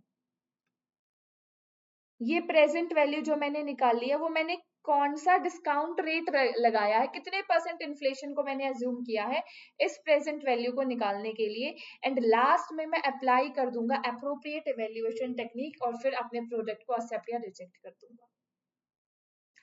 समझ में आया? सबसे पहले ये देखो कि पैसा जाएगा कितना, कि मैडम 10,000 जाएंगे। फिर ये देखो कि आएगा कितना, मैडम 18,000 आएंगे। जितना आएगा उसका डिस्काउंट रेट निकालो, डिस्काउंट रेट निकाल के प्रेजेंट वैल्यू निकालो, प्रेजेंट वैल्यू निकालने के बाद देखो फायदा है या नुकसान, फायदा है तो एक्सेप्ट कर लो, नुकसान है तो रिजेक्ट कर दो। इसी फायदा या नुकसान को चेक करने के तरीके को बोला जाता है आपका इवेल्युएशन टेक्निक। समझ में आ गया? आ जाओ आगे। Question number 60, A company hold raw material for 60 days, okay. If she get credit from the supplier, उसको सप्लायर से क्रेडिट मिल रहा है 15 दिन का, ठीक है। प्रोडक्शन उसकी लेती है 15 दिन, finish goods are held for the 30 days, 30 दिन के अंदर उसके फिनिश गुड्स बिक जाते हैं, और 30 दिन का क्रेडिट वो डेटर्स को देता है। तो आपको वर्किंग कैपिटल साइकिल निकालनी है। वर्किंग कैपिटल साइकिल के अंदर जितना भी मेरा काम मेरे पास रुका है उस सबको ऐड करते हो, प्लस जो क्रेडिटर मुझे एक तरीके से टाइम पीरियड देता है उसको आप माइनस करते हो। तो रॉ मटेरियल आपका 60 डेज के लिए रहा। If gate credit from supplier that is 15 days, 15 को हमें लास्ट में माइनस करना है, अभी हम इसको होल्ड पे रखेंगे। देन 15 डेज आपकी प्रोडक्शन में लगती हैं, ठीक है जी। देन 30 दिन के अंदर आपकी फिनिश गुड्स बनती हैं। 30 दिन का टाइम आप डेटर्स को देते हो जिसको आपने उधार दिया है। 5, 6 और ये 135 डेज। अब इसमें से मुझे माइनस करना है वो वाला टाइम पीरियड जिससे मैंने उधार ले रखा है। मैंने अगर उधार ले रखा है तो वो भी तो मेरे को टाइम दे रहा है ना कि कोई बात नहीं भाई, तो 15 दिन बाद दे दियो। तो इसको मुझे माइनस करना है, 15 को मैं माइनस करूंगा, यहाँ मेरा करेक्ट आंसर 120 डेज निकल कर आ जाएगा। Option number B only. Got it? Easy peasy है। आगे चलो, नेक्स्ट क्वेश्चन। नेक्स्ट क्वेश्चन आपको एक type of international bank account से दे रखा है। इंटरनेशनल बैंक अकाउंट के टाइप्स के बारे में यहां आपको बता रखा है। Nostro vostro bid and offer. ये नॉस्त्रो वॉस्त्रो तो टाइप ऑफ अकाउंट है, एंड बिड एंड ऑफर ये आप जब एक तरीके से डेरिवेटिव्स का यूज करते हो ना, तो ये टर्म आपकी वहां पे यूज होती है, तो ये फाइनेंस का पार्ट है। तो ये दो क्वेश्चन है, ये आपकी दो यूनिट के कॉम्बिनेशन से बना है, दैट इज आप कह सकते हो एक तो फाइनेंस और दूसरा है आपका बैंकिंग। तो दोनों यूनिट के कॉम्बिनेशन से ये क्वेश्चन बना है आपका। बिड, बिड आपका वो प्राइस होता है जिसके ऊपर आप एक तरीके से बोली लगाते हो। जो डीलर है ना, डीलर यानी कि आप, जिस प्राइस पे आप एज ए डीलर किसी दूसरी करेंसी को परचेज करना चाहते हो, दैट इज बिड। तो bid is a price at which dealer is willing to buy another currency, उस प्राइस को कहा जाता है बिड प्राइस। वहीं पे ऑफर वो प्राइस होता है जब जो पर्सन है वो आपको बेचना चाहता है। फॉर एग्जाम्पल समझना, मेरे पास मेरी एक गाड़ी है, बहुत जल्दी होगी, टेंशन ना लो। मेरे पास मेरी एक गाड़ी है, इस गाड़ी को मैं सेल करना चाहती हूँ 10 लाख रुपए की। इस गाड़ी को एक पर्सन है XYZ, ये परचेज करना चाहता है 8 लाख रुपए में। तो जो 8 लाख रुपए में जिसमें वो परचेज करना चाहता है, willing to buy, this price is known as bid pricing. And जिस प्राइस पे विजिबल नहीं है,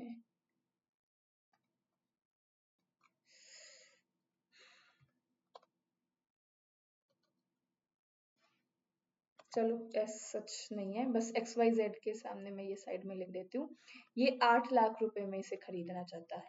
तो जो ये 8 लाख रुपए, this price is known as the bid pricing. वहीं पे जिसके अंदर सेल करना चाहता हूं मैं, this price is known as the offer pricing. समझ में आया? फिर आता है आपका nostro account, vostro account. Nostro vostro account क्या होता है?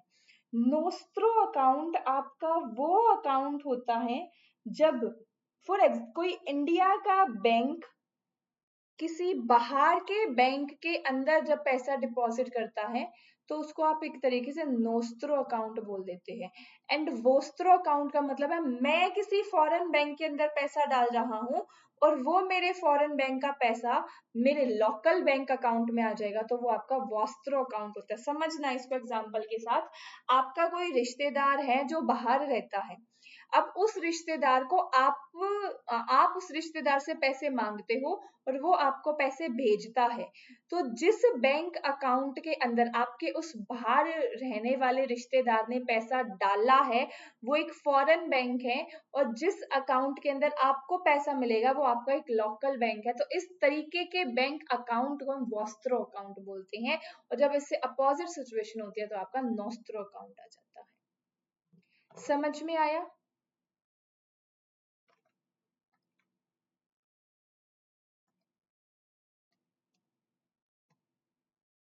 क्लियर है? इसको हम आगे बहुत बढ़िया तरीके से समझने वाले हैं, डोंट वरी।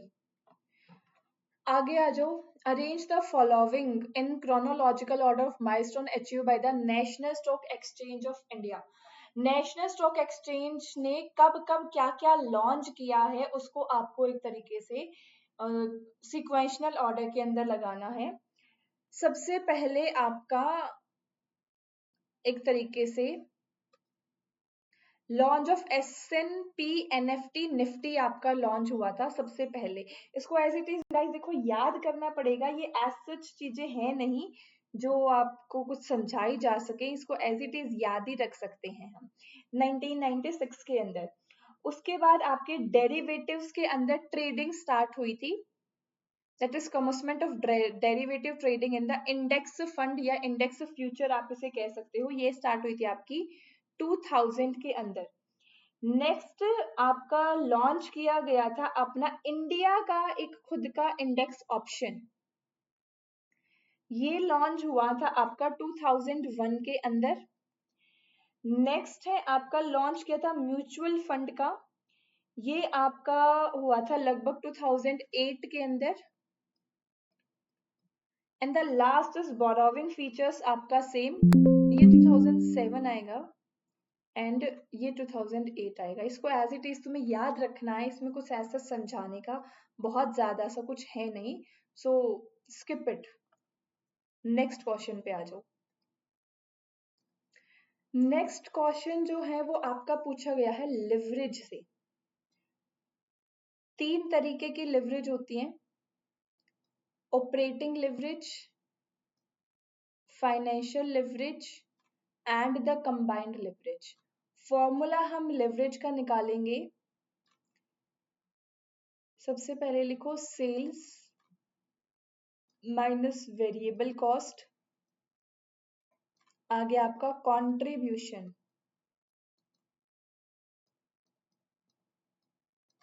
कंट्रीब्यूशन में से फिक्स कॉस्ट को माइनस करेंगे तो आपका आ गया आपका EBIT। EBIT में से हम इंटरेस्ट एंड टैक्स को माइनस करेंगे तो आ गया आपका earning before, earning after interest and tax. इसको आप एक तरीके से प्रॉफिट भी बोलते हो। ऑपरेटिंग लिवरेज का जो फॉर्मूला होता है that is contribution upon EBIT, this is operating leverage, and EBIT upon EAT ये होता है आपका फाइनेंशियल लिवरेज। और जब operating leverage multiply by financial leverage किया जाता है तो आपका आता है कंबाइंड लिवरेज। ये पूरी कॉस्ट शीट आपको बिल्कुल टिप्स पे याद होनी चाहिए। क्वेश्चन क्या दिया है यहाँ आपका? क्वेश्चन दिया है एक कंपनी प्रोड्यूस करती है, produce and sell 10,000 toys, 10,000 unit दे रखी है, मुझे प्राइस नहीं पता। सेलिंग प्राइस पर को टॉय दे दिया 500, cell per toy 500, variable cost है आपकी 200, तो कंट्रीब्यूशन आ गया आपका 300, ये 300 आ गया आपका कंट्रीब्यूशन। फिक्स्ड ऑपरेटिंग कॉस्ट है आपकी 25 लाख, ये कंट्रीब्यूशन कितने का है? 10,000 टॉय का है।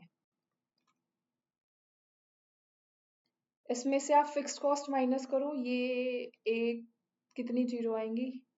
4 और 5 6, 2 3 4 5 6, 30 लाख। 30 लाख में से फिक्स्ड कॉस्ट है आपकी 25 लाख, EBIT आ गया आपको 5 लाख। फॉर्मूला क्या होता है? Contribution upon EBIT। कॉन्ट्रीब्यूशन है 30 लाख, EBIT है 5 lakh. 30 divided by 5, 6 is here the answer, 5 6 are 30। Clear? एक बार दिखा देती हूँ, लो खुद को मैं यहीं बिठा दूं क्या, इस वाले कोने पे। उधर मैं लिखती ज्यादा हूँ शायद, मेरे को लग रहा है, या फिर अगर तुम कहोगे तो आगे से मैं अपनी शक्ल को छुपा के रखूंगी। मजाक कर रही हूँ। चलो आ जाओ, आगे आ जाओ। ये क्वेश्चन है प्रैक्टिकल क्वेश्चन आपका इलास्टिसिटी का। Cross price elasticity. इलास्टिसिटी का फॉर्मूला क्या होता है? Percentage change in price divided by percentage change in quantity demand. Cross price elasticity between good A and good B. Good A और good B के अंदर जो क्रॉस प्राइस इलास्टिसिटी है वो है आपकी 0.8। जो price of, if the price of good be rise by 20%, जो प्राइस राइज हुआ है वो 20% राइज हुआ है, then how will the demand of A change? A की डिमांड में कितना चेंज आएगा? ये परसेंटेज चेंज हम कैसे निकालते हैं कि नया कितना है, पुराना कितना था, डिवाइडेड बाय ओल्ड वन। ये जो आया है ये आपका 20% का चेंज है। फॉर एग्जाम्पल ये पहले 100 था, अब ये 120 हो चुका है, डिवाइडेड बाय 100, तो 20 डिवाइडेड बाय 100, तो ये 20% का चेंज आया है, तो दैट इज 20 और 2 6 जा 8 दूनी 16, तो ये आ जाएगा आपका 16%। कैलकुलेशन करनी है, बस फॉर्मूला पता होना चाहिए। Easy busy, easy busy, easy busy, easy busy. आगे आ जाओ। क्वेश्चन नंबर 65 कहाँ से शुरू किया था हमने? 35 से। 35 to 45, 45 to 55, 55 to 65, 30 क्वेश्चन हम कर चुके हैं। चलो 70 तक करते हैं आज। लास्ट अभी 35 किए थे, बच जाएंगे फिर हमारे 30 क्वेश्चन। बचे हुए जो 30 क्वेश्चन हैं फिर उसके लिए हम पार्ट सी लेके आएंगे इसी का। ये वीडियो आपकी लगभग 1.5 घंटे की बन चुकी है, तो ये मान लो 2 घंटे की बनेगी। और जो बचे हुए 30 क्वेश्चन है उसमें 10 क्वेश्चन तो सीधा सीधा आपके आरसी के हैं, तो ये मानो एक पेपर जो है प्रीवियस ईयर वो आपको 5 घंटे में खत्म हो जाएगा। 2x पे लगा के एक दिन के 2 पेपर बहुत बढ़िया तरीके से रिवाइज कर सकते हो, तो समझे, करने वाले होने चाहिए। यहाँ इधर ऑप्शन छुप जाते हैं, खुद को छोटा कर दूं क्या थोड़ा सा? चलो आ जाओ। Perception, learning, belief and attitude. Learning के लिए हमेशा एक चीज याद रखना, लर्निंग का मतलब होता है परमानेंट चेंज होना आपके बिहेवियर के अंदर, परमानेंट चेंज। परसेप्शन है एक पर्टिकुलर टाइम पीरियड पे एक सिचुएशन को देखने का नजरिया, एक पर्टिकुलर टाइम पीरियड पे एक सिचुएशन को देखने का नजरिया आपका परसेप्शन कहलाता है। बिलीफ आपका एक तरीके से परमानेंट वैल्यू सिस्टम है, and attitude depends on the situation आप कह सकते हो। तो descriptive thought that a person holds about something, एक डिस्क्रिप्टिव थॉट की पर्सन उस चीज को इसी तरीके से मानता है। फॉर एग्जाम्पल भगवान को मानना एक तरीके से, तो ये एक तरीके का बिलीफ है कि मैं भगवान को मानता हूँ। समझ में आया? A person consistently favor or unfavorable, favorable and unfavorable evaluate feeling tendency towards an object and area। Attitude positive and negative कि मुझे ये चीज पसंद है, मुझे ये चीज पसंद नहीं है, इसके towards मेरा attitude favorable है, इसके towards मेरा attitude unfavorable है। Change in the individual behavior arising from the experience, एक second, arising from experience, arising from experience, experience से आपने कुछ चीजें सीखी हैं, तो आपने लर्निंग ली है, आपने लर्निंग ली है, yes. The process by which people select, organize and interpret information to form a meaningful picture in the world, that is perception.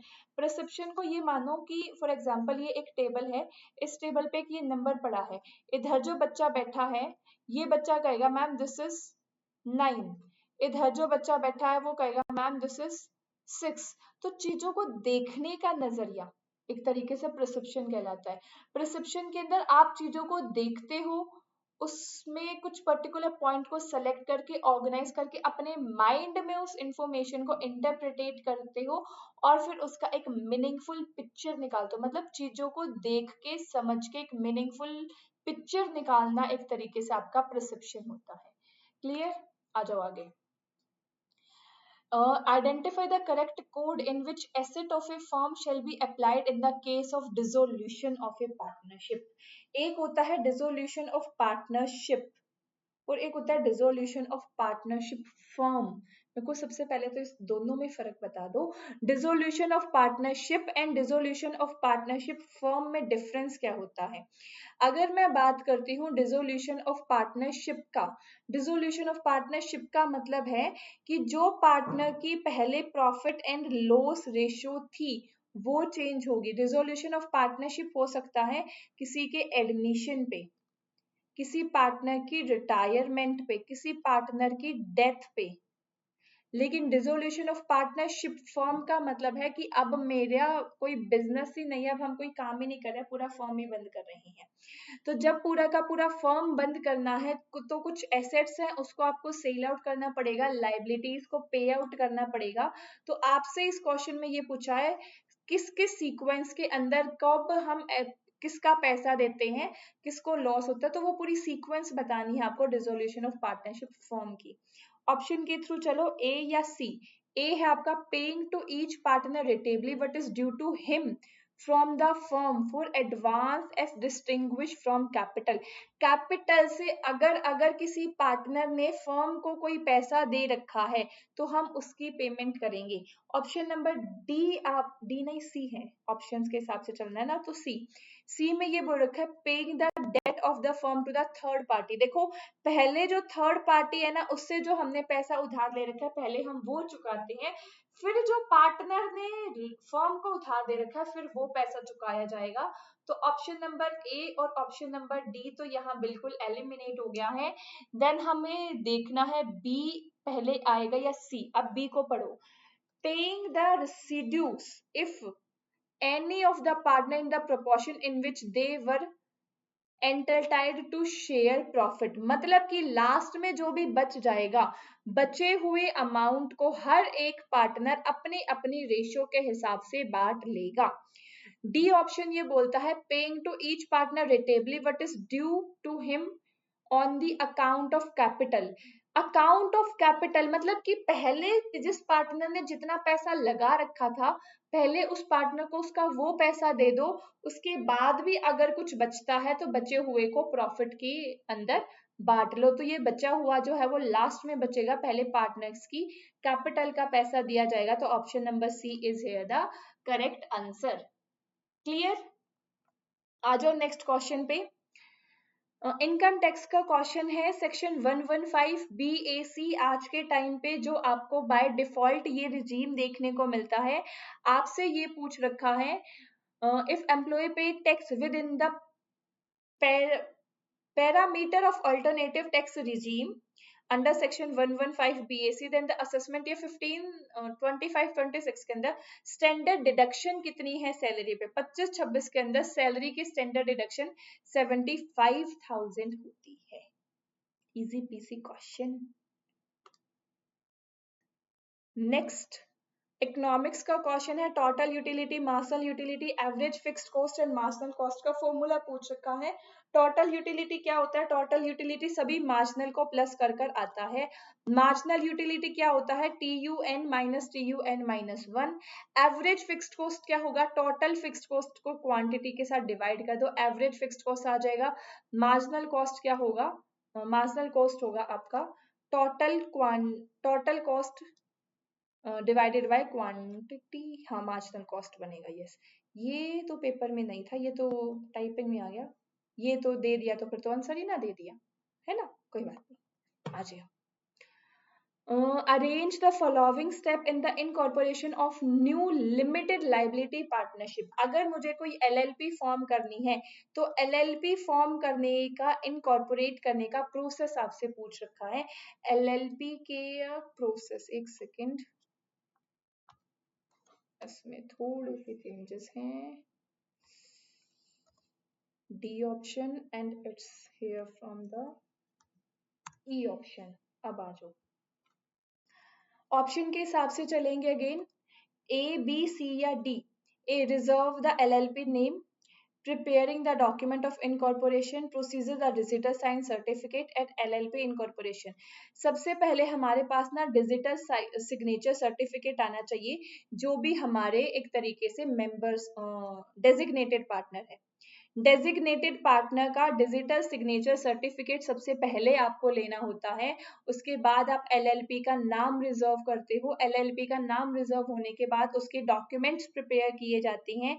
Next फिर आप डिजिटल आइडेंटिफिकेशन नंबर के लिए अप्लाई करते हो, साथ में पैन एंड टैन आपका आता है। लास्ट में आपकी LLP ड्राफ्ट होके रेडी हो जाती है। इवन अगर आपको एलिमिनेट करना होता तो आप लास्ट ऑप्शन से भी एलिमिनेट करते थे। लास्ट में तो देखो आपका ऑप्शन नंबर ई ही आएगा कि drafting and filing the LLP। Clear?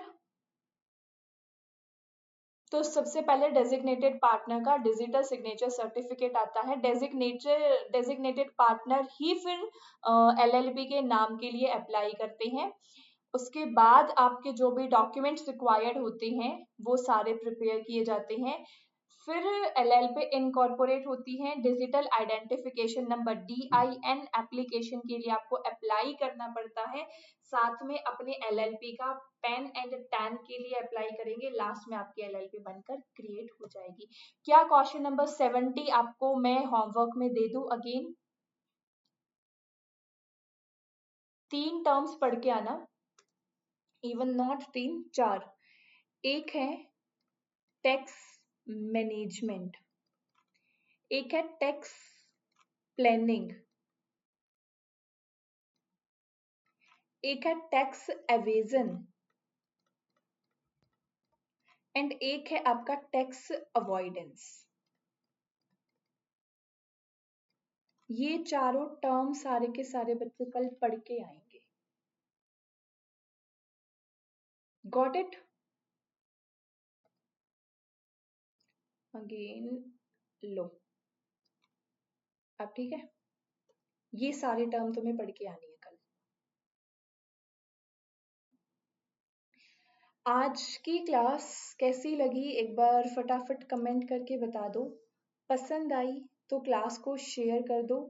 मेरी तरफ से हमेशा की तरह एक प्यारा सा बड़ा सा थैंक यू बिल्कुल बनता है आप सबके लिए। A very very big thank you so much to all of you.